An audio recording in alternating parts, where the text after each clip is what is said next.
I used to not want to be around people because they scared me. Whereas now I know that it is actually by having connection with other people that I feel alive. So right from when I was at early age, that sort of deadening and dullness to my experience of life was just all around.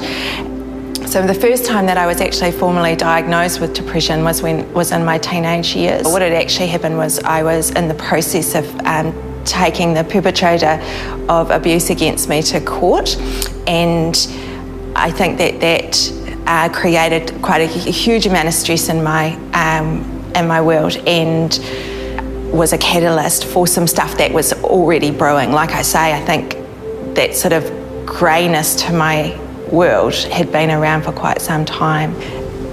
As my mood darkened, my need to find some kind of way to find some light in my world expanded, so it became this survival technique to find whatever I could to make myself feel better. And so at 15, for me, that was drugs and alcohol and a sense of belonging. The only place that I really felt like I belonged was with other people who felt like me. They might not have been able to articulate that, but we gravitated towards one another.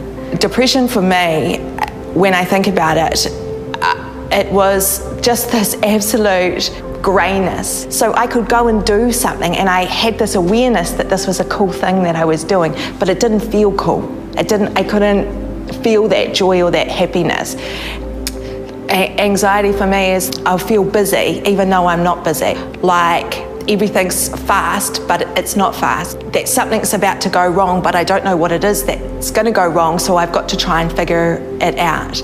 That racing becomes much more physical and much more, I have no ability to control it. I first started actually seeking help myself when I was 15 and I wasn't coping at school. And I would see the school counsellor. But I think that my expectation at that time was that they were going to fix me. Whereas when I became pregnant with my son, fine screwing up my life, but I had someone else I was responsible for. So I needed to go and sort myself out. And that was a major mind shift for me in terms of what I expected to get out of my therapy. So that was when I started re-exploring medication again.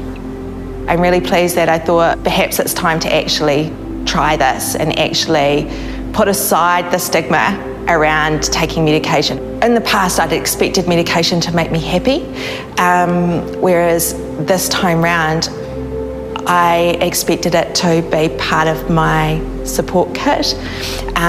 So it formed one piece of the pie, which was my recovery journey, and it did what I'd hoped it would do. It gave me a pocket to be able to think clearer, understand what was going on, and to do the work with my counsellor at a completely different level to what I had done previously.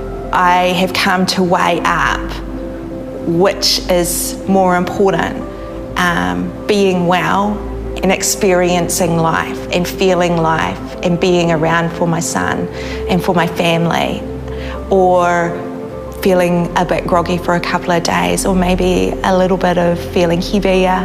And this is actually way more important. Like, this is the stuff that matters, not what someone else thinks about medication, not what society, I perceive society might still say about that stuff.